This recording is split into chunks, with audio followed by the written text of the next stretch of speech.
Yeah. That tracks. Hey, everybody. Hey, folks. How are you today? Hey, everybody. Hey, guys. Welcome back to THAT TRACKZ with Eythen and Carolyn.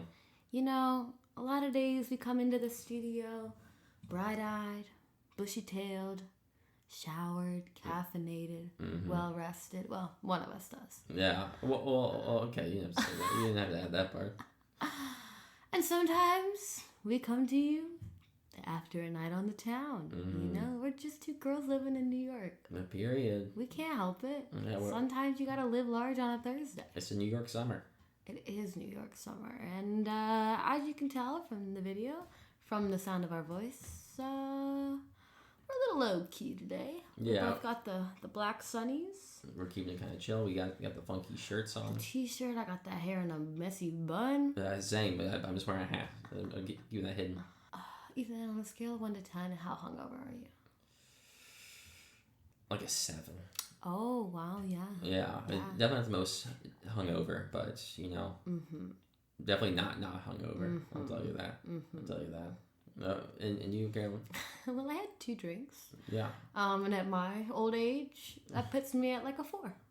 It's just because I was up so late. It's not... Yeah. To me, a hangover actually happens more from what time I got from staying up late than it does what I consume.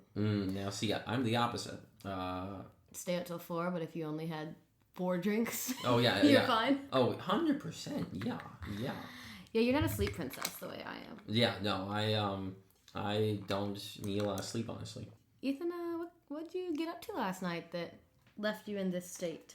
Last night, I got drinks with Kimberly Bellflower, the Tony-nominated playwright. Very exciting stuff. Guys, Proctor got 7 noms. It's crazy. Yes. We knew it. Yeah, I mean... Who's surprised? No one's surprised. And it was great. Yeah, but we went out, we had some drinks. It was fun. Yeah.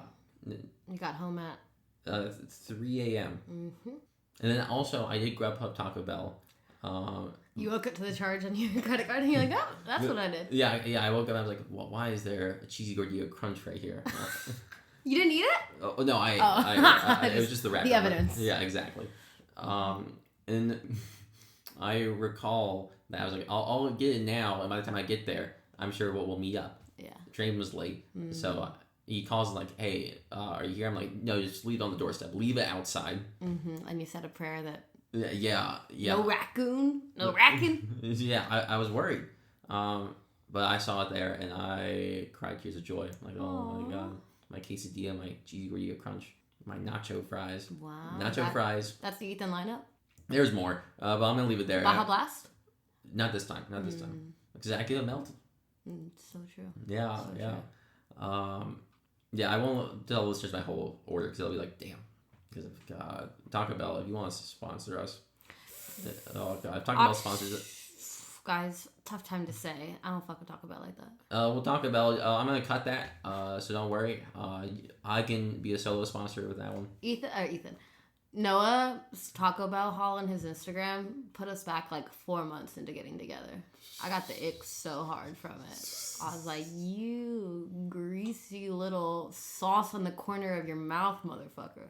You know, I feel like you've said a lot there, or you've said things I disagree with. I'm like, okay, I understand the rationale, and I respect it. I don't think I respect this one at all, actually. Well, really the main issue is just like Taco Bell means sauce in my head, and sauce can be like the biggest dick in the world if it's in places it shouldn't be. Like sauce on a shirt makes me want to hurl. Sauce on a mouth, horrible. Sauce on a napkin that's been used to wipe your mouth, horrible. It's just disgusting. It's so gross. I'm gonna keep it 100. I'm quite confused. So like what so like sauce on a sandwich is fine. Yeah, but I don't like it to be drippy or soggy. It can't be. It has to be contained. So you don't like? No, I don't want there to be any drippy, drizzly dregs of nothing coming off a piece of food. Okay, now if you're gonna eat that, it better be out of my sight, and you better not touch me for 24 hours. Now I understand what you mean. Okay, it has to be contained. So ick. Yeah, it has to be contained. Well, I mean, a lot of them they're just kind of greasy. There's like greasy food, like the tacos. Yeah. Yeah, greasy lunch meat, not lunch meat, ground beef. Yeah. And it's like, is it even cow? Girl, I'm not gonna read that. I ain't reading that. It's just like, I'm not convinced there's real food in it. Like, they call stuff cheese. Mm-hmm. Come on, Mr. Wonger. That shit they squirting on there is not cheese. It's, I don't know, canola oil with orange dye. I'll be honest. The only person who knows what I'm eating from Taco Bell is me and God, and he's not looking when I'm eating that Taco Bell. All right, so yeah, that was my night. But Carolyn, tell me about your night. Bing bop, boom, boom, boom, bop, bam. The kind of shit I'm on, you wouldn't understand. Guys, I saw Kendrick last night. Yeah. Kendrick and SZA at the World Tour at MetLife Stadium. I surprised my boyfriend for his birthday, day of. Met him after work at 5:45 p.m. I say, happy birthday, King. We got to get to MetLife. Kendrick's waiting for you. And that's the story. And how was the show? It was awesome. I finally figured out how to manage all of my sensory needs at a concert. Right. I was far enough back that the earplugs only had to come on for short amounts. I brought the sunglasses for the visual piece. I could sit down. I brought a multi-purpose shirt that could be used when I'm cold to clean off a seat. It rained. I had a 2-drink maximum so I didn't get too intoxicated. Yeah. I took little breaks inside to pee. I made great friends with a bartender. He was an actor. He was like bald in his 50s and like European. Really feels like he loves Commedia dell'arte kind of guy. You know the kind? Yeah. Kind of like an Hammerman. Okay, I see. And he was gassing me up at the bar. SZA came on. I mean, it was like 8 acts. They would do like, Kendrick would do like 4 songs, then they would do a duet, and then like SZA would do 4 songs, and then they would do a duet, and Kendrick would do like 4 songs. It was awesome. We took Megabus there and back from Port Authority. Did have to do some sprinting. We almost missed the bus, so we sprinted from the train to Port Authority. Gotta say, I did some good running. Hell yeah. I'm not really a runner. I was doing a good job. Period. Made it on time, took the bus. They said it was going to be 25 minutes. It was an hour and 40 minutes. We were stuck where we could see MetLife and not moving in traffic for like 30 minutes. And then we were in the parking lot going in circles for like 30 minutes. And we were all like chanting, let us off, let us off. But they wouldn't let us off the bus.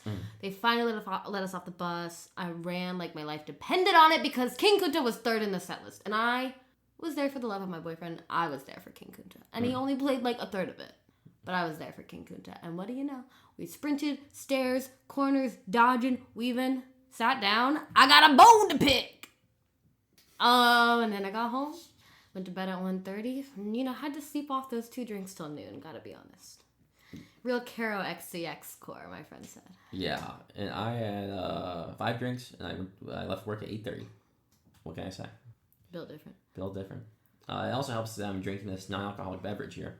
It's Lampos. It's a citrus spritz. How does it taste? Well, it makes me want to drink alcohol. I feel like it's doing the opposite effect, actually. It's quite bitter. When I thought a citrus spritz, I was like, oh, okay, it's going to be a little orange, a little fruity. Oh, right, like I'm on the coast of Italy. Exactly, and it feels like I am eating toothpicks. Oh. Yeah. A lot of toothpick flavor in there. So, you know, they make a Negroni too. So maybe try that. But this one, it's not for me. I'll leave it there. A lot of stuff going on right now. A lot of crazy stuff. The Met Gala happened. This is probably going to be released 2 weeks after the Met Gala. Nothing like seeing the members of the Capitol prance around in their designer gowns while District 12 stars, right? Was that a Hunger Games reference? Yeah. Oh, gotcha. It's kind of their thing, right? I mean, I don't know. It's a real let them eat cake festivity. But they got some crazy fits. Eythen, what was your top 3 looks? My top 3 looks, there we go. Now we're asking the question that I wanted to get into when I brought this up. Thank God. Oh man, it's tough. I mean, Golden Domingo, as usual, killed. I like Bad Bunny's look a lot too. I'm thinking Jenna Ortega had the ruler dress, which I thought was nice. I did like the ruler dress. I like the ruler dress a lot. Joey King, I think Joey King. And it was her first Met. Yeah. She's bestie knows with Sabrina. Right. Christina with Sabrina. Yeah. It's 100%. I personally live for the Diana Ross moment. She had the train that literally shut down the event because no one could go after her because it covered like the entire staircase and she had 8 people lifting it up. But she hadn't been at a Met since 2003, baby. Oh, Andre 3000, that one. Yeah, the piano. Yeah, I think that was probably my number one. That was number 1. Yeah, God, good stuff. I know we're not supposed to like her. Zoe Saldana's fit, I really liked. It was like the button all the way from the neck down. Yes. It had like really cool structure to the bodice, to the hips. Yeah. I mean, real L for Amelia Perez, but I feel like the theme was like totally on point. Yeah, 100%. It was tailored. It was celebrating Black excellence. Yeah. It was dandyism. Exactly. What's your dream Met Gala theme? You got a dream Met Gala theme? No, that all the money actually goes to a real charity. I want to be space. I want a space theme. I want everyone to be dressed up as hot aliens. Oh. Yeah. You can do the astronaut mask, a little headwear. Yeah, some headwear there. Everyone can be a cool looking alien. Yeah, I want to lean more into the alien stuff. I want to make that clear. Extraterrestrial, exactly. Wow, what year do you think that'll be? How many years till you get invited to the Met Gala? I'm hoping next. So, okay, I don't believe in that. You're more reasonable timeline. Well, you really didn't have to add that part. You could have been like, oh, you think you have a whole year to work toward that SMART goal. It's not a very smart goal. Specific. It's specific. It's measurable. It's not achievable. I believe in you. I don't believe in 365 days from now you're at the Met. Sorry, boss. Eythen supports women. I discourage men. Yeah. Next year, I will be at the Met Gala. And it'll be space themed, and I'll be a hot alien. Eythen's gonna pick up some catering shifts. No, I'll be doing the interviews. I'll be doing the interviews all fitted up in my space. That tracks? Oh, yeah. Yeah, with that tracks. Yeah. But realistically, space theme probably 2030. Yeah, I was gonna say 2030 too. Okay, yeah. So early 2030s, yeah. Yeah, sure. Yeah. I'll go to Space Gala. Oh my god, I would love a space gala. Man, that's my dream. Yeah. Well, that's hot topics. That, we had the new Pope. She's not a girl. Thought that was an option. I was like, oh my god, Lady Pope. Turns out not even allowed. And instead we got that American prophet, like they said in the Book of Mormon musical. Have you heard of the All-American prophet? The blonde-eyed, blue-haired... No. The blonde-haired, blue-eyed voice of God. Carolyn, I love you, and I hope you know that. But the singing is... Oh, you're in for a tough episode, buddy. What a great segue. Yeah, man. It's almost like we planned that. We didn't. What a great segue to my topic. And buckle in, there's gonna be singing. Oh my god, Carolyn. It'll cure your hangover. The beautiful angelic voice of a mezzo-soprano. I don't even watch The Sopranos. I don't even know. Is this Tony? Rudy? There's no cure to a hangover like Carolyn singing musical comedy. I mean, Coca-Cola would be nice. Yeah. Or is it some spicy food? Hey guys, welcome to episode 13. Episode 13, yeah. Episode 13. Ooh, the spooky one. So spooky. Yeah. And give me one guess. What do you think I'm talking about? Let me think. The dangers of alcohol. Well, there's no music there. Let's see. Are you gonna talk about Lord's? Is Lord's new album out yet? Is that out yet? Do you think I know what Lord's up to? No. That's for my boyfriend to tell me about. I can hear it. Yeah. You're cooking with Lord and Charlie are kind of my boyfriend's area of expertise. You know, like any good cishet couple. Guys, okay. Carolyn, what's this topic? Today we are talking about the 4 seasons television show on the CW. Started in 2015. Is it Riverdale? They do sing on Riverdale. And it's on the CW. It's not Riverdale. Oh, it's okay. crazy. Well, fuck me, I guess. God damn it. Ex-girlfriend.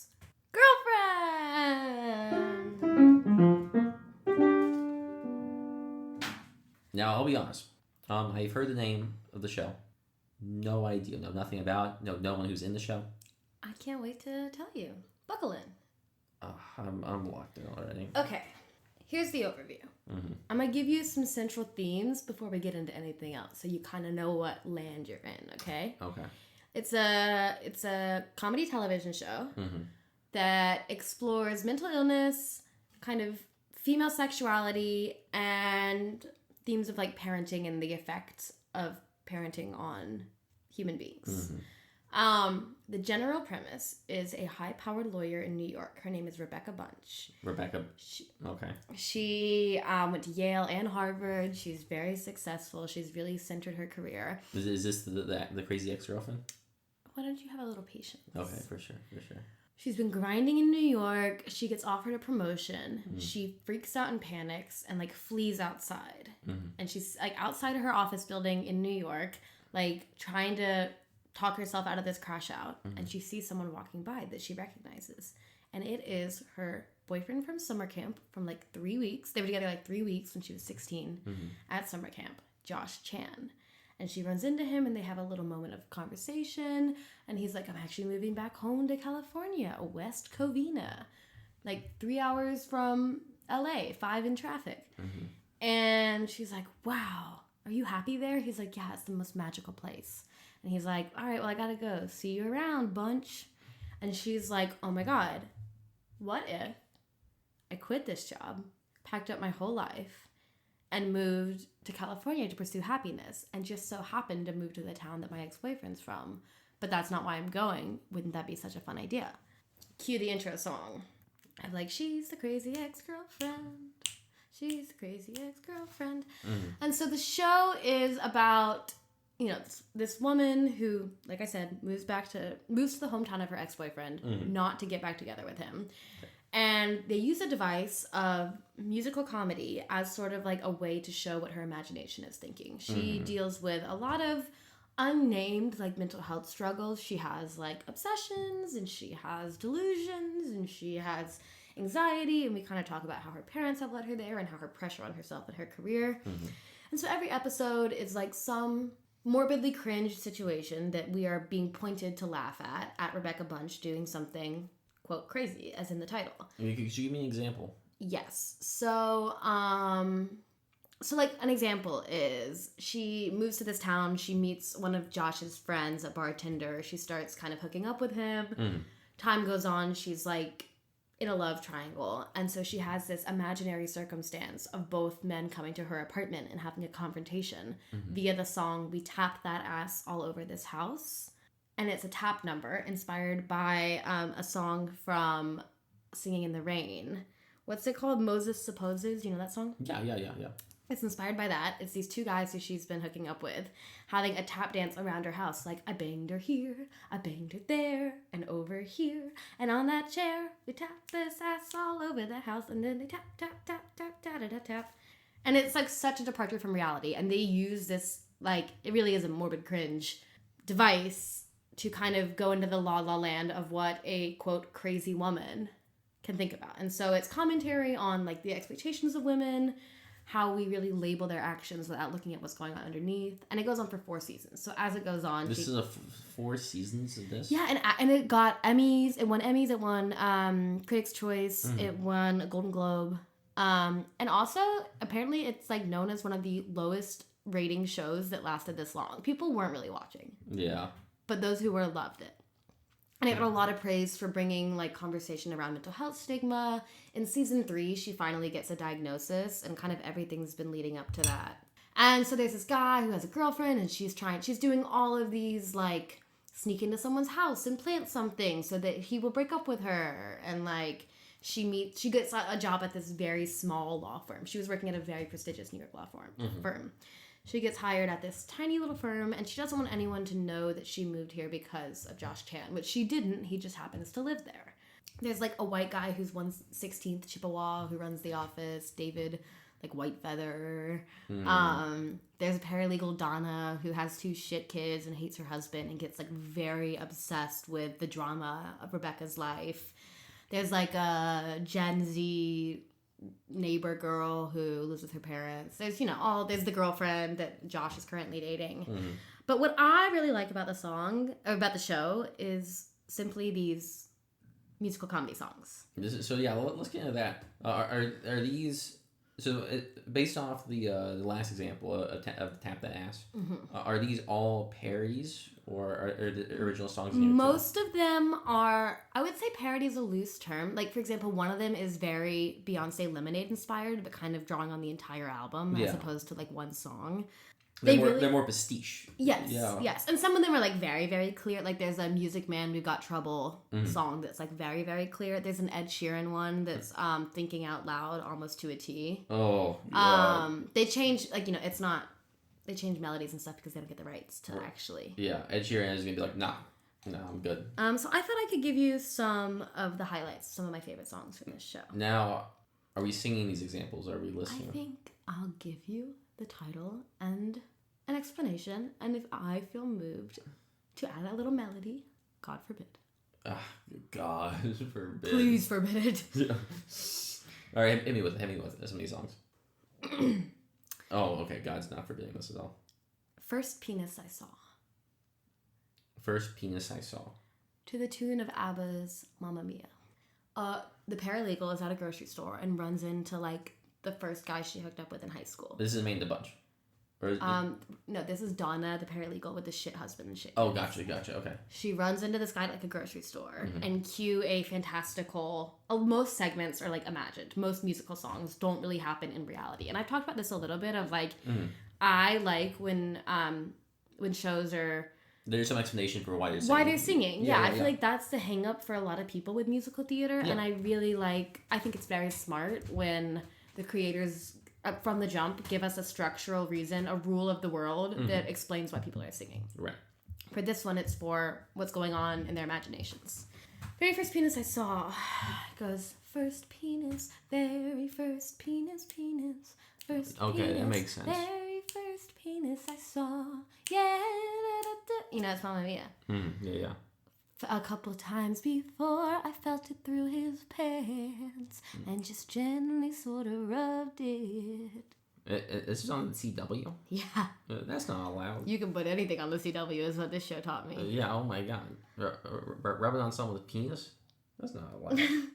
There's a good one. I have friends. I definitely have friends. I'm familiar with that one, yeah. Friends, friendly friends. Time to meet my friends. And it's like... grocery clerk with half an eyelid. Right. No, I heard that one on TikTok. Yeah. Some of these songs have made their way around TikTok. Yeah. Another good one is... This one is very funny to me because I have seen this happen in real life. Some men in life, when life gets hard, they go to their love of exotic animals. Whether it be a nature doc. Whether it be a live webcam of a new panda at a zoo in China. You know, there's a group of people who really love exotic animals. Do you know any of them? No. Oh, well, clearly we run in different circles. Yeah. I'm so. You've never had a friend who like fosters a chimp at a zoo in Miami to feed his father-daddy issues? Girl, I'm from West Virginia. But we don't got that there. No. So there's a song called "I Go to the Zoo." About this in season 2, this like big asshole hotshot lawyer guy comes in to work at the firm, and of course Rebecca has sexual tension with him, as she does with every man. And he's like, when life gets, he has one song, "Fit Hot Guys Have Problems Too," which kind of explains itself. Yeah. And then there's "I Go to the Zoo," and it's like. I have a friend who, when life gets hard, he really wants to go to the aquarium and look at those beluga whales. And it's so funny. He's like, the monkey eyes look just like mine. And it's like, if only I could bottle feed a baby tiger. I got nothing. No, it's like a delusional mentally ill fever during this show. Yeah, no, you're explaining it. I'm like, I don't know if any of this is real. So it sounds like I'm explaining it perfectly. One of my favorites is Love Kernels. About how... So Rebecca is like convincing herself that a smile from Josh of him being... She is like convinced that she's going to get back together with him. And again, she didn't move there for Josh, is the quote. She moved there for Josh. She has a girlfriend. She's like, not an issue. Yeah. In season 2, they actually get together. They're going to get married. He leaves her at the altar to become a priest. In season 3, there's just always love triangles. Right, yeah. And there's the song Love Kernels about how, like, sometimes the smallest bit of affirmation will keep you going in something that you know is bad for you, but you can't let go of. Yeah, okay. And this one they made an awesome music video that's very, very, very Lemonade, Beyonce. Like, some of the visuals are giving, like, the Texas, like lounging on chaise lounges and gowns. Mm-hmm. But then there's also, you know, like, the absurdist comedy of it. Yeah. And so, yeah, as someone who, there's a lot of musical theater references, as one can tell. Right. Screams musical theater everywhere. Yeah. And so watching it for the first time, I was, like, in high school when it came out.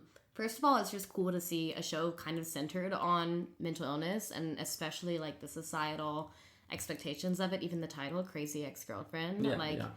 It's really easy for people to call someone crazy when they don't understand their motivations. Mm-hmm. And kind of every character in the show has a reason for them to be crazy or hated or problematic. And kind of everyone, once we dig deeper, they find out that their dad was an alcoholic and that's why they're so cynical. Mm-hmm. Or, you know, we, like, explore kind of the reasons why people do things, all with parody musical comedy. And so on one way, it's just fun to be like, oh, I think that song is a Chicago reference. Oh, I think that song is a Beach Boys reference. Yeah. There's also great, talented singers in it, which, you know, gets my gourd. Yeah, but I don't think we've gotten into this. The cast? Yeah, who's in this You cast? don't know any of them. Okay. But right to the point, and I love that. Yeah, you've never heard of one of them. Except, okay, so, side note, a very, very, very, very, very funny part. This will be my one way to connect you back to it. There's a character who works at a bar. His name is Greg. Back in. Easy. Okay, there we go. All right. Great. Love His name is Greg. Kind of his thing is being cynical and grumpy and drinking. Okay. Okay. And, interesting. Okay. He has a point of pride for him is that he was accepted into the Emory Business School. Get the fuck out of here. Wait. There's an ongoing, like, Emory Harvard of the South plot. Whoa, okay. Like an ongoing joke. Oh my God. And so he's like, no, I'm actually very intelligent. I was accepted to Emory Business School. Ever heard of it? Mm-hmm. Harvard of the South? Yeah, I got in. I chose not to go. And he didn't go because his dad was sick, so he wanted to work here at a bar and help him out. Yeah. Season 2, I think they needed a reason for the actor to get off the project. Yeah. And so he decides he's going to go to Emory Business School. Mm-hmm. And so, but he has to do some community classes first. So he's at community college and he's like taking a test. Mm-hmm. And someone's like leans over. He's like, oh, I'm just doing this to transfer to Emory Business School. Ever heard of it? It's a really good school in Atlanta, Georgia. So there's just like douchebag Emory. And like when Rebecca like steals his sweatshirt that has Emory on it and like sniffs it and hides it in her other boyfriend's closet, you know, all these crazy. Yeah. There's stalking plots. There's, you know, all the good hilarious crazy shit. Stuff. Yeah. Yeah. Facebook stalking, planting evidence for crimes, real crazy shit. Real gut busting, laughing shit. But yeah, there is a making fun of Emory F plot, G plot. Fascinating, huh? Yeah. We got Emory. You got to commercialize off that. Yeah, I know. Commercialize our Crazy Ex-Girlfriend. And something very interesting, the Emory guy character, they replaced him with a different actor for season 3 and 4 because he was busy. Yeah. And they got the guy from Pitch Perfect. Adam Devine. No, Ben Platt? No. Oh, okay. Those are the 2 you cared about. Yeah. The love interest, Skylar Astin. Oh wait, the guy. Our beautiful the guy tenor. who likes movies. Yes, the guy who like, oh wow, he paid attention. I remember that. Yeah. Yeah, Skylar Astin comes in after Greg goes to Emory. Greg comes back and he's replaced by a new actor. And they don't really explain it. I think it's just like everything's through Rebecca's lens, so sometimes things look a little different. I guess that's a nice golden parachute there. Yeah. So I know it's not your taste at all. Like, no part of me ever thought this would be your taste. Yeah. But I wanted to talk about it because it's very aligned with my taste and my interests. Musical comedy, female-centric musical comedy. Yeah. And I thought it was too after our Will Wood episode, how I talked about, like, I don't really enjoy media or I often shy away from media that explores harder themes. Right, yeah. And what I really like about this show is how unserious they are while still talking about very real hard stuff. And I find, like, there's suicidal ideation, there's, like, the whole gamut of mental illness, and usually that's something I'm scared to interact with, but because of the super goofy, casual, cheeky style of the piece, it is an outlet that feels more comfortable for me to kind of engage with those harder topics. I see. Okay. And some of the songs are kind of funny. I know it doesn't sound like it when I'm singing them and you're hungover. Mm-hmm. But they are. But I wrote a good spiel about it for Michael Eythen in college for one of my APO tasks when I was rushing the theater frat. Yeah. Were you in it? Yeah. Guys, we were in a theater frat in college. Alpha Psi Omega. Alpha Psi Omega. Alumni now. We're frat bros. We're frat bros. Yeah. Eythen and Carolyn. Fraternity brothers. Yeah, exactly. Alpha Psi Omega. We're the theater frat. Wait. So what was the task? You had to give a professor. I think you had to give evidence specific. I think you had to convince evidence specifically of the merit of a piece of media that you've been enjoying. Interesting. Okay. I don't remember whose task it was. Yeah. But I was like, I'm in a class with him already. I'm watching this show. I think I was in musical theater history. Yeah. And he was like, he was very Michael about it. He was like, can't say I would have watched it on my own, but you make a compelling argument. Period. Is that how you feel? Can't say I'll watch it, but... Yeah. I think that's where I'm at with it. I think that this is one of the few times where I'm like, I don't think I can give this a shot. Yeah. It's really not for you. But also, what a great title, because how many people are like, my crazy ex? Right. It's a good title. It's a good title. And it explores all of that. And I really am interested in the word crazy. I think I have meditations on the term crazy, as this entire show is a meditation on what it means to call someone crazy, what it means to specifically call a woman crazy, what it means to call a mentally ill woman crazy. And, when your name is Carolyn and you're in the name game, bitches be calling you crazy Carolyn before you can even spit out charismatic. Or cool. Or caring. Or curious. Or no one would say calm. No. Chatty. I'll take chatty. Yeah, chatty's it's neutral. That was a neutral one. Cocky Carolyn. Could be a neutral or negative, we all know. Yeah. No, they're like, you're crazy. Right. Crazy Carolyn. Yeah. And, as I went on in life to have my own mental illness struggles and mental health diagnoses, it's like, not that y'all were wrong, but you clearly were using it as a negative term, right. As an insult. Yeah. And I think this show is kind of an interesting, reclamation of the word and a reclamation of a lot of the traits that are associated with the term crazy. Yeah. Yeah. When I was a kid, I was called Excellent Eythen. That was my E1. Yeah, Excellent Eythen. Not egg salad Eythen. What? Yeah. No. I feel like you could have been the kid who was bringing egg salad in a Tupperware and looking at stick bugs. Now, see, here's the thing. I didn't like egg salad. I love a chicken salad. A chicken salad with Granny Smith apples and some craisins in there. That's good shit. Well, your name starts with an E, so... Yeah. You're egg salad Eythen, looking at exoskeletons. Eccentric Eythen. Elusive Eythen.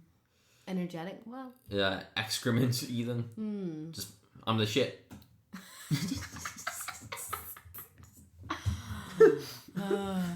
God. Oh, crazy ex-girlfriend.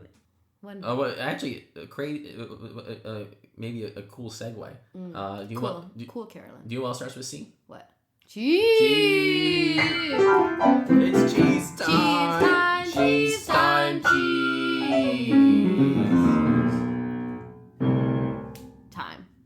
Cheese time. Folks, this is the part of the episode where I bring in a cheese for us to try. Maybe from my shop. It's not today. Today, we have an exciting cheese. I'm very pumped to show you guys this one. Dun, dun, dun, dun, dun. This is La Noix d'Argento. Crazy stuff. It kind of looks like sourdough bread, the rind. Well, let's get into the rind, because that's the most important thing. So this is a cow's milk from France. Okay. Do you know what Noix is French for? White. Try again. Try again. Red. Nut. This cheese here, the La Noix, is washed in a walnut liqueur. So it's going to be kind of nutty. And there's going to be some maple notes in there too. I'm very excited to try this cheese. I love it's going to be a bit sweet, which I also think will be great. First impressions. What do you think? Give it a smell too, Carol. The rind looks like bread. Yeah. It looks like a loaf of fucking sourdough. No, see, that's not campus. No, but... It's... Funk. It's funk for sure, yeah. It's not natural rind funk. Right, it's a different kind of funk. It's a funk I don't yet know. It's interesting, yeah. It looked very tame from here. It looked like, oh, it'll taste like a manchego. Right. I remember it smelling this funky because I remember being at the shop and giving it a smell. So, I don't know what's up. But only one way to find out. Let's get into it. Also, I'm drinking another non-alcoholic beverage. This is the St. Victoria. It is a de-alcoholized wine. I'm gonna have to try that. Yeah, I don't know what that means. A de-alcoholized sparkling. Yeah. Chardonnay. A sparkling Chardonnay. Yeah. I don't know if I love that. It has a very strong not wine flavor. Yeah, it's like grape juice, but they put a little bit of chlorine in there. No, it's not chlorine. It's something kind of savory. I can't figure out what it is. Yeah, there's like a pickle in the bottom of the can. They put pickles in our St. Victoria. What's going on here? St. Viviana? Oh, Viviana, not Victoria. Yeah. You know, literacy rates are pretty low in West Virginia. Oh, they also say cursive, but cursive is hard to read. They don't teach that at all in West Virginia. Actually, they did only for 1 week. We're gonna make this the. You had a 1 week seminar. This is the cursive week. You'll learn everything you need to know. And trust me, I did. I can do them all except for capital G's. Those are really hard. And the S's. Actually, all the capital letters I can't do. Beside the point, this cheese, it's locked me in. We gotta eat some of this right now. Try it. Let's get into it. Oh, you wanted crackers, didn't you? Yeah. Yeah. Just in case I get scared. Yeah, we got Ritz crackers over here, the best kinds of crackers. They're my security blanket. Period. Ooh, already a creamy texture. Do you want the rind? In a second bite. Yeah. For now, we'll do this. I may go for the rind. I may get into it. Why not? Shall we? Let's get into it. This is tout la noix. Tout la des noix. Oui. Oh, that's so good. That maple is like right there. Wait, I like it. There's no funk. It was just the rind. It's just the rind, yeah. That's fantastic. This one actually tastes like what it's supposed to. It tastes like maple walnut cheese. Yeah, it's nice and creamy. Man, Eythen! really good. That's really good.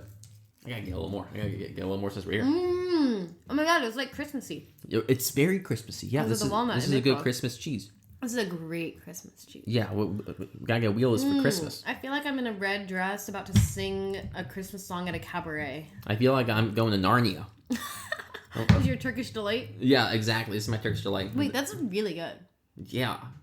You said it's cow's milk. It's gonna be cow's milk. Age-wise, I'm not as sure, but I think it's gonna be on the younger side because of how like semi-firm it is. You know what? I want this on a charcuterie board watching the New York City Nutcracker. And I want this on a charcuterie board as I watch The Princess of Narnia or Narnia, The Lion, Witch, and the Wardrobe, whichever that one is. The Caspian Sea. Sorry, we're doing a lot of cutting here. Thank you. I want to just get into it. Yeah, man, it's... Again, I think it's just the natural rind here. Nice and sweet, creamy. I imagine probably have a good melt to it, too. Yeah. What would you pair this with? Do you have any thoughts to that? All right, pretty maple. I got it. Yeah? Chicken sandwich. Chicken sandwich. Melt this on top. I was thinking of going like in apple, rosemary, like a tart. I want to get a pastry. I want to put some cheese and a little apple and a little or thyme, maybe thyme. Thyme, yeah. A little thyme sprig, and I want it to melt in the oven and let the pastry get crispy and drizzle it with a little extra maple syrup on top. That sounds very good. Not really a summer cheese. Definitely very winter flavors. Yeah, nice fall winter. You know what? I think I will try some of the rind too. We'll see how that is. You are the cheesemonger. I'm the cheesemonger. I'll have to give it a try. But not too big of a piece. You know what? I'm feeling brave today. You want to do some rind? I'm going to do a little rind. Okay. And I'll do this and I'll cut it in half for you. Thank you. Yeah. And then half again. This is nothing. You're the cheesemonger. You have to eat every cheese and like it. Yeah. And you are the friend of the cheesemonger and the co-host. You're kind of a cheesemonger in a way. Cheers. Cheers. Wait. It kind of tastes like a gingerbread cookie. I kind of like the texture. It has kind of like a granulated sugar. Wait. Yeah, it's very guys, grainy. Yeah. Never thought this would happen. Give me more rind. Yeah, let's get more of that rind. That's good. Yeah, you're okay. Yeah, it's very, very grainy. I like the rind. What the hell? Yeah. Oh my god. Now that you're pointing out the graininess, yeah, I feel it. But I like it. It's like I'm eating like brown sugar by the spoonful. Like grandma's letting me eat a spoon out of her sugar jar. I don't think that's good. It's the best part of being a kid. Anytime my grandma would make coffee, and she made it a lot, I'd go help her make coffee, which really meant I got a whole spoon of granulated sugar to just shove in my mouth. And God, it tastes good. And it's grainy in your mouth, and then your saliva starts to wet it. Ugh! That's insane. Actually, you say that. I didn't use sugar, but you know, like the big containers of like Gatorade powder. Yeah. I sometimes get a spoonful of that. You invented dry scooping pre-workout? I did, in fact. Guys, Ethan's such a gym bro. He invented the dry scoop before you lift. Yeah, I'm in a frat. I'm dry scooping, dry dipping. I'm doing it all. I feel like we should get a finale parting taste, but I mean, this was a pretty straightforward win. I think yeah, we'll get into ratings in a sec. But yeah, this was a really good cheese, and I think when the fall rolls around, this is the one to get. The La Noir, or not the La Noir, just La Noir. It's quite good. La Noir. No, I'm really feeling. Hold on. I'm feeling. I'm really feeling like a baked cheese apple pastry. You're right with the apples. The apples is definitely a move. Yeah, I think a little chicken sandwich action too. It's giving like Thanksgiving leftovers. Yes. Like a little turkey and a little cranberry and this. Fuck, I wish it was Thanksgiving. You just want to skip summer? Yeah. Ethan's gonna actually sit out every warm month this year. Yeah, I'm gonna use my time travel abilities. I'm gonna go to Thanksgiving. I'm gonna bring this cheese, and it'll feel right. That'll be my host gift this year. Very true. Very true. Guys, we got your Thanksgiving covered on that tracks. Yeah. Check our article with home goods. Top 20 fall essentials. La Noir. For sure. Okay. Mr. Anthony, yeah. How would you rate this cheese out of 5 stars? 4.5. Wow. Yeah, I don't know if it's a 5 yet, but it's really close. That's where I'm debating it. 5 to 4.5. Yeah, I think I'm a 4.5. Yeah. I mean, it gets a ton of points for having an edible rind. I mean, edible by my standards. No, you're so right for that. Yeah. That just overall like fun new flavors. I feel like I don't get a lot of maple with my cheese. It's funny that there was such a strong, off-putting scent that I never tasted in eating it. I was worried about that with the rind. I was like, okay, there's gonna be some funk, there's gonna be something there, but no, no moles or grubs stumbled upon it. No one buried it in the ground. I think the cheese itself was so overpowering that it knocked out any of that funk. It's crazy. Yeah, I think 4.5. I think the flavors are unique. I think it's a perfect creaminess level. There's nothing really off-putting. Yeah. And overall, I think the only thing that's keeping it from a 5 is that I wasn't like, wow. You know, I didn't have that wow factor. Right. It's great, but it's not perfect. I don't even know how I would perfect it. It's just missing that star. Not everyone has star quality. It's missing the star power. It's missing the star power. I feel that. So, guys, that's cheese time. Cheese time, cheese time, cheese.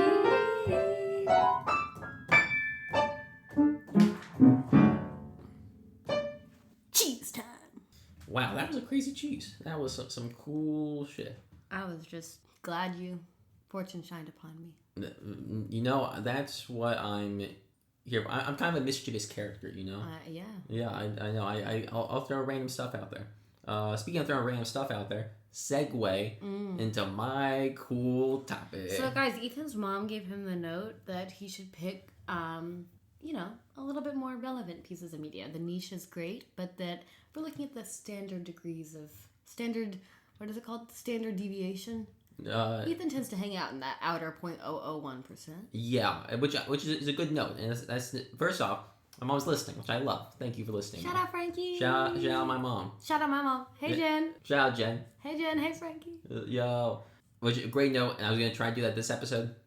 But no.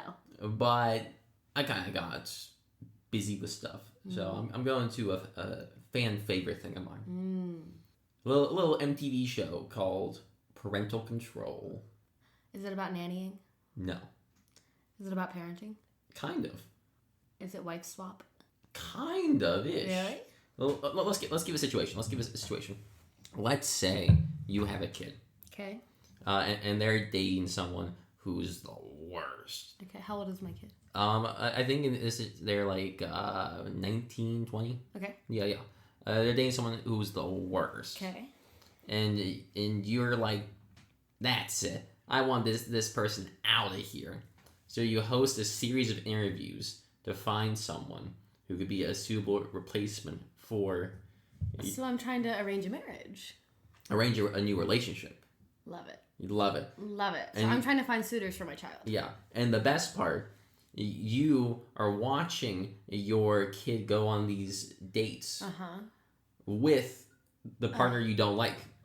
Or with their partner. Yeah. So you're all watching them together. Wait, so me and the current shit boyfriend are together watching footage of my daughter going on dates with new suitors. Exactly. I love it. Amazing. No, I love it. I'm glad we're locked in there. Guys, Already, favorite thing you've told me about. Yeah, guys, I love this show so much. There's 4 seasons of it. The first season, trash. Second season, of course, is when they hit their stride. And they're like, oh, this shit is fake as hell. We're going to go extreme with it. I love it. So here's how every episode works. The first bit is like, oh, I'm Jan, and this is my boyfriend Todd, and we're a great couple. And it hard cut to the parents. He's the worst. And then they just give like really odd reasons. Yeah, like what are some of the reasons to hate a boyfriend? They're quite extravagant. Like a few of them are like, oh, like he's messy, or like, oh, he's like kind of an asshole. There's a few about fashion. There's a lot of, because this is like early 2000s, a lot of questionable fashion choices, a lot of patterns, a lot of large polos. Yeah. Those are the big ones. So they're like, he has the ugliest shirts ever. He sucks. Yeah, and they're trying to like crack jokes during it. Like, I'm trying to think. You mentioned how loud the shirts were, and I think one of the parents was like, "Hey, listen to this. Get out of here."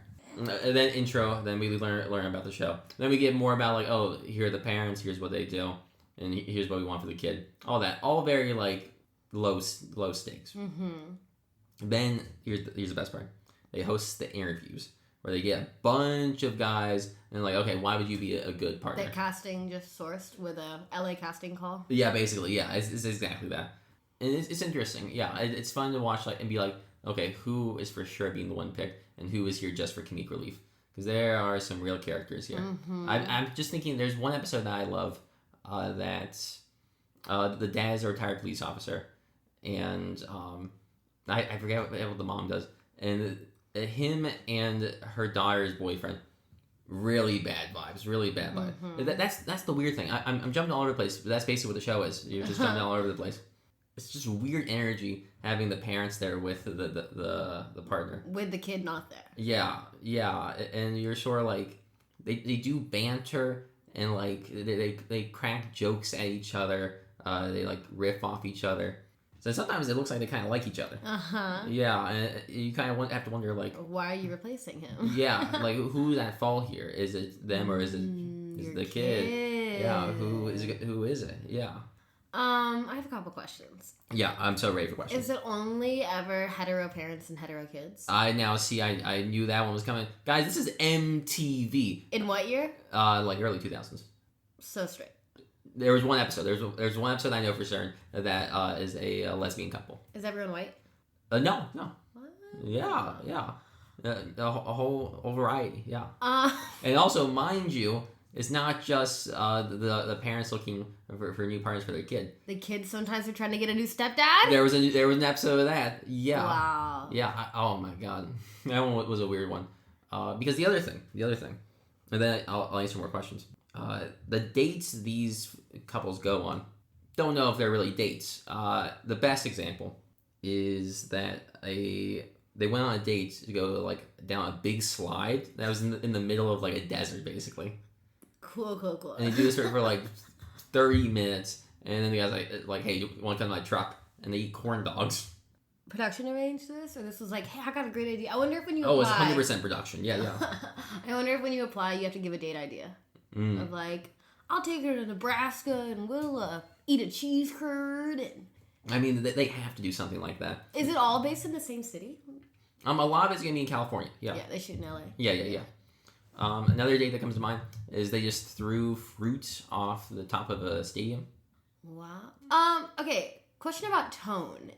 Is it all camp, or is there any shred of like, well, we want her to have a nice boyfriend? No, it's all camp. It is all camp. It's all absurd to the max. Cool. So no one's pretending like it's real. No. Like they're pretend, but like it's. Yeah. It's. My heart wants to believe that this is all sincere and everyone is just hilarious, but it's very scripted. It's a very scripted show. But God, I love it. Okay, so 4 seasons, so it wrapped in like 06? 07, yeah. 07. Yeah. Okay, I want like a case file of a specific family. Can you really set the scene? Like, who really was the most memorable? The most memorable, honestly, it was, I think, the kids looking for a new stepdad. Give me the whole spiel. Yeah. Take me there. So the guy, the dad, is, he wants to be young. He wants to be young and hip. So he's using a lot of hip language. His fashion sense is questionable. Again, this is like early 2000s. The kids find 2 potential, because at the end of the show, the kid, or the mom in this case, has to choose who they want their new boyfriend to be, or your new girlfriend. And you got to choose your original partner or one of the new people. And most it's like times, Temptation Island. Sure. Will you leave with who you came, or the ultimatum? Yeah. Marry or move on. Those are exactly same vein. Yeah. And most times folks choose someone else. Cool. Yeah. I won't spoil this one, but that could be different this one. So the dad's looking for a girlfriend, or the mom's looking for a boyfriend? The mom, new boyfriend. Yeah. They found 2 guys. One guy is works at NASA. Oh. Yeah. They I don't know what, I think the date is that they're in a helicopter, which is a good date. That's a fun first date. Can't hear shit. Touche. But you get to see some cool ass stuff. Cool. I don't like helicopters though. Too loud? No, I just don't like. I don't like what they're doing. Flying? Too small. You need the comfort of a commercial plane? I need something bigger. Yeah. So they're on a helicopter. And then they eat chocolate strawberries. Wow, sensual. Yeah, romantic. This one is kind of sensual. Yeah. Because they're adults. Exactly. Mommy needs a strong man to feed her strawberries. And so the thing about this one is you watch and you're like, oh, he's not gonna choose this guy. She's not gonna choose this guy. Why? Boring. It's boring. That's why he picked helicopter, so he wouldn't be able to talk. Very true. Yeah. Helicopter and strawberries, so you can eat and not talk. So that's why we do cheats. Anyway, the second guy, they go on, they do a belly dancing class. Now that is good television. Now are they white? Yeah, 100%. Yeah, they're white, and she didn't know it was me belly dancing. But they go to a restaurant, and the waitress comes out, and she says, "Hey, do you want to learn belly dancing?" And she has to say yes because she's on the show. Right. Yeah. And they do a belly dancing class. They change outfits, and then the guy, I remember this distinctly. He makes a remark about oh, thank God these pants are baggy, referring to the fact that he got his erection. And I'm like, get him out of here. Get this guy out of here. You're making me root for the dad who looks like shit in his bad clothes. Come on. Helicopter Man has children? Oh, no. I meant the original guy. Original dad. Oh, they want her to get back with their father? No. Wait. The kid's dad. Their blood dad or their stepdad? Stepdad. Yeah. I thought this was save the marriage or go with the schlonged up belly dancer. No. Yeah. Dad's gone out of the picture. Yeah. OG dad. Yeah, damn. Yeah. Classic. Yeah, so I saw that. I was like, oh, man. Who'd you pick? Schlonged up belly dancer? No. Helicopter? No. The OG boyfriend? OG boyfriend. What does he have going on? I don't think anything. They didn't really talk about his job. I imagine if it was today, he'd be a TikTok influencer. Yeah.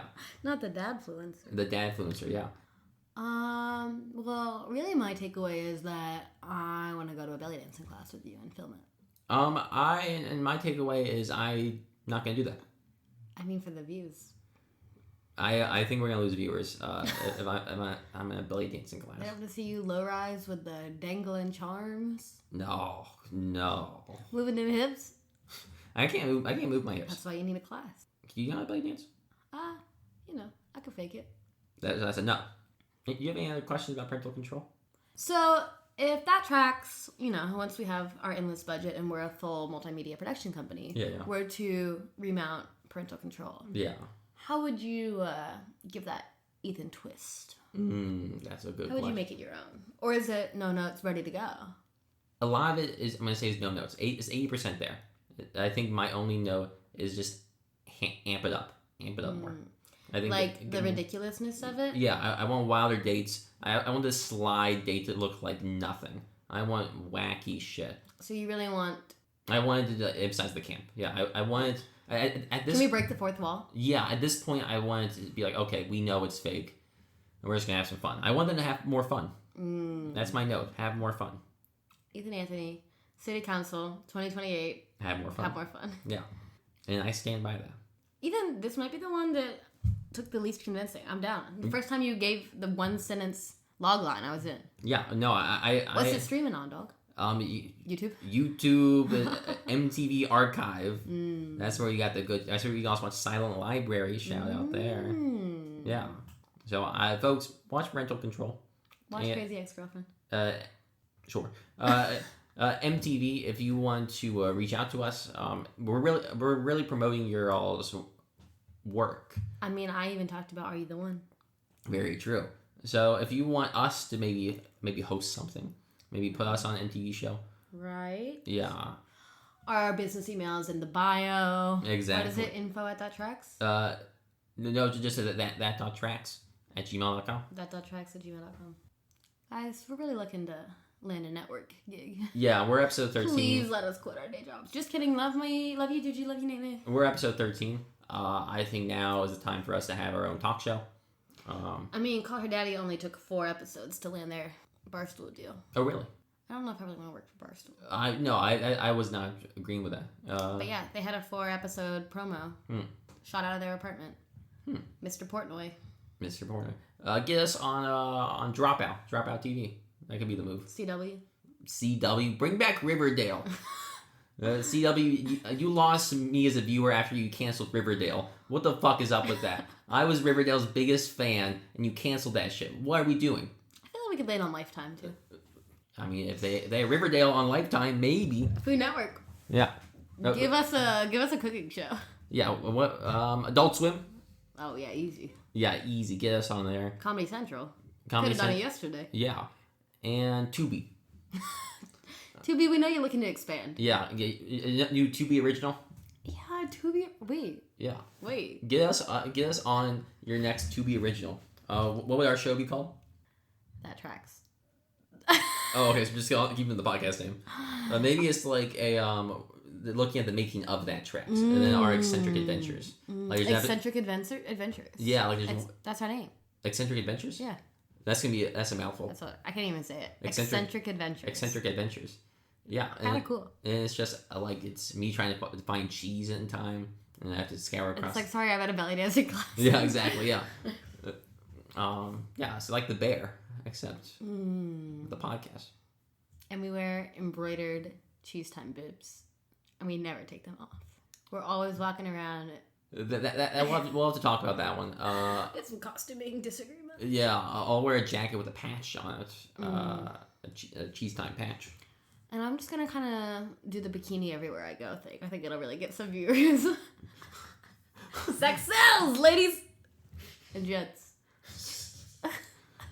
And in that same vein, I will be nude the whole time. This will be my first nude production. Not my last, though. Not my last. Will you wear the dong sock? No. Dong out, balls out, ass out. No feet, though. I will be wearing socks. That's my big rule. Yeah. So Tubi, our email is that.tracks@gmail.com. Caroline. And for the non-executive producers who listen, Get out of here. you know where to find us. This is only for executives right now. No, Eythen, we don't alienate our very small but mighty fan base. This is a call to action. Hey guys, we love you. You know where to find us. THAT.TRACKZ.pod on Instagram and on TikTok. Yeah. I just feel like I'd love them more if they I had some industry pull. They have some connection to Tubi. Tubi Crackle, the big two. I don't even know what Crackle is. You know Crackle. No. Oh man, Crackle, guys, that's the good stuff. Yo, get us on Crackle. Yo, wow, Tubi and Crackle and Yubu and Yuhu is gonna go crazy. For the regular fans, you know where to find us. THAT.TRACKZ.pod on Insta, TikTok at Carolyn Osler, O-U-R-S-L-E-R. You almost forgot. And then me, EYTHEN_ Anthony at Instagram. Carolyn, let me do my thing, okay? Can I do my own thing? Sure. You can find me on Instagram at Eythen Anthony, EYTHEN _ Anthony, ANTHONY. And let's be real, if you Google either one of our names, we got the whole first couple pages on lock. You can see all my cross-country times, and that's it, I think. And what can they see of you? I mean, just the many, many, many years of my prolific career as an entertainer as documented in the press. Gotcha. And check out our YouTube. We're starting to blow up those shorts. We're going to roll out some more digital content. Period. And email us the contacts of any people at any networks who want to help us out. Specifically Tubi and Crackle and MTV. Those are the big three. And the CW. Yeah. And the Smithsonian. Guys, thanks for listening. We'll see you next week. Bye.